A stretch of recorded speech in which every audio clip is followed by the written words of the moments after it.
हर व्यक्ति की इच्छा होती है कि उसकी मनोकामना पूरी हो। बड़ा रहस्य यह है कि अपनी इच्छाओं की पूर्ति में गति जोड़ना। जितनी जल्दी उतना अच्छा। क्या आप भी जानना चाहेंगे कि इच्छाओं को कैसे पूरा किया जाए और उन्हें हकीकत में कैसे बदला जाए? हमने आपको सुना और यहाँ हम आपकी सभी इच्छाओं को पूरा करने के समाधान के साथ हैं। आज हम बात करने वाले हैं ऐसी किताब के बारे में जो आपको ये बताता है कि कैसे अपनी इच्छा को प्रकट किया जाए, अपनी विश और सपनों को हकीकत में ढाला जाए। इस किताब का नाम है आस्क इट इज़ गिवन। अपनी इच्छाओं को प्रकट करना सीखना, जैसे एस्टर हिक्स और जेरी हिक्स ने लिखा है। परिचय ये एक वाइब्रेशन की दुनिया है।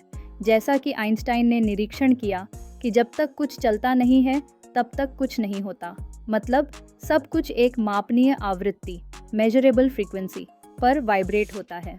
अगर आप इस सॉलिड दुनिया के छोटे हिस्से को गौर से देखेंगे तो पाएंगे कि हर जो चीज़ जो सॉलिड दिखती है वो नाच रही है। पार्टिकल्स खाली स्पेस में नाच रहे हैं। Ask and it is given. जब आप अच्छा महसूस करने की ताकत को समझते हैं तो आप हेल्थ, वेल्थ और जो भी आप चाहते हैं उसे जीत लेते हैं। आप ये बचपन से जानते हैं कि आप अपनी असलियत को खुद बनाते हैं और ऐसा करने की चाहत आप में एक ताकत की लहर पैदा कर देती है। आपकी ज़िंदगी की बनावट और अनुभव सिर्फ आपके ही हाथों में होते हैं। आपको इस ज़िंदगी को जीने के लिए चुने जाने के बहुत से कारण हैं और धरती की ये टाइम स्पेस हकीकत आपको वो प्लेटफॉर्म देती है जिसमें आप एक ख़ास क्रिएशन के लिए अपने नज़रिए पर ध्यान दे सकते हैं। स्वस्थ और खुश रहना इस दुनिया का आधार है। ये आप में से होकर ही बहता है। आपको बस इसे मंजूरी देना है। जैसे आप सांस लेते हैं, आपको बस आराम से उसे अंदर बाहर बहने देना होता है। जो आप चाहते हैं वो ना पाने का कारण है कि आपने खुद को ऐसी वाइब्रेशन में बांधा हुआ है जो आपकी चाहत की वाइब्रेशन से मेल नहीं खाती है। अगर आप रुके और सोचे तो आप अपनी परेशानी समझ पाएंगे।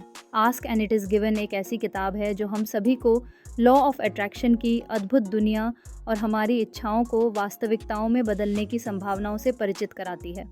मैंने इस जादुई किताब को पढ़ा है और उसके बाद किताब का सार इस समरी के रूप में यहाँ प्रस्तुत किया गया है। इसे पढ़ें और अपने जीवन में अंतर महसूस करें।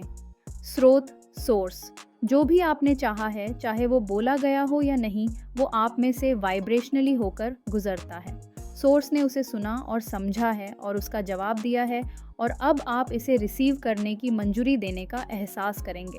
आप और स्रोत, सोर्स वही सेम ही है। आप स्रोत से अलग नहीं हो सकते हैं और स्रोत आपसे कभी अलग नहीं हो सकता है।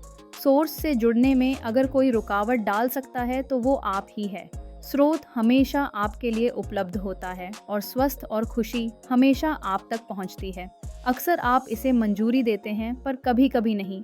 एहसास आप अपनी असलियत खुद बनाते हैं और कोई नहीं। और आप इसे तब भी बनाते हैं जब आपको ये समझ न भी आए कि आप ऐसा कर रहे हैं। जब आपको अपने ख्यालों का एहसास होता है तो आप मनचाही असलियत को बना सकते हैं और यही आप चाहते भी हैं।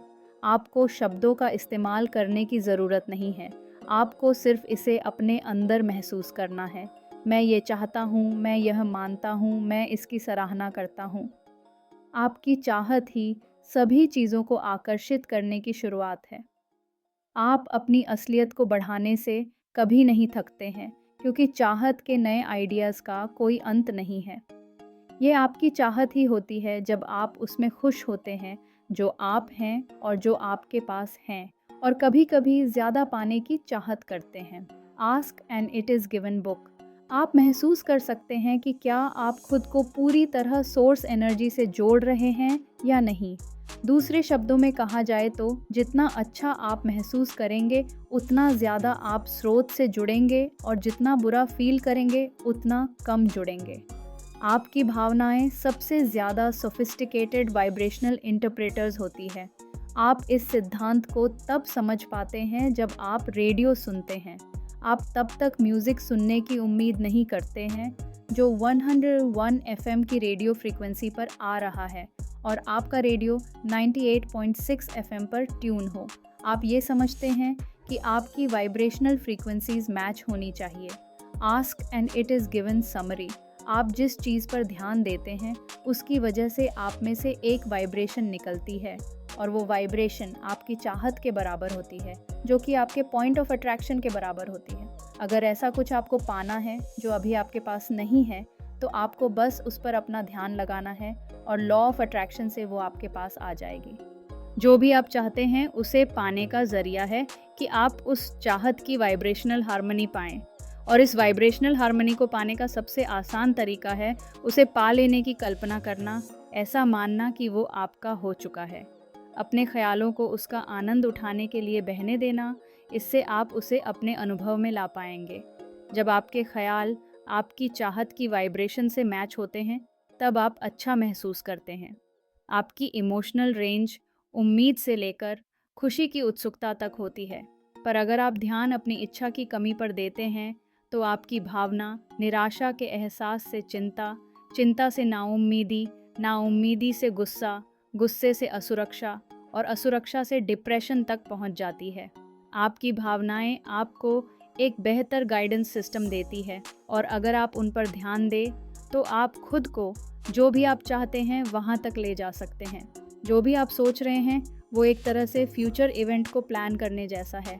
जब आप सराहना करते हैं तो आप प्लान करते हैं, जब आप चिंता करते हैं तो आप प्लान करते हैं। चिंता करना अपनी कल्पना को इस्तेमाल करके ऐसा कुछ बनाना है जो आप नहीं चाहते हैं। जितना आप उसके बारे में सोचते हैं उतना ही आप उसकी तरफ वाइब्रेट करते हैं। जितना आप उसकी तरफ वाइब्रेट करते हैं उतना ही आप उसे आकर्षित करते हैं। आपकी ज़िंदगी में कुछ भी आपके ख्यालों से उसे निमंत्रण, इनविटेशन दिए बिना नहीं हो सकता है। तो इस पहले भाग में आपने जाना कि कैसे हमारी सोच और भावनाएं हमारी हकीकत को आकार देती हैं। याद रखिए, जो भी आप चाहते हैं वो पहले आपकी कल्पना में आता है और वहीं से उसकी शुरुआत होती है। अगर आपको ये वीडियो पसंद आया हो तो लाइक, कमेंट और शेयर ज़रूर करें और चैनल को सब्सक्राइब करना न भूलें। अब अगली कड़ी में जानेंगे कि इस शक्ति का सही इस्तेमाल कैसे किया जाए। जुड़े रहिए और अपने जीवन को भीतर से संवारना शुरू कीजिए। धन्यवाद।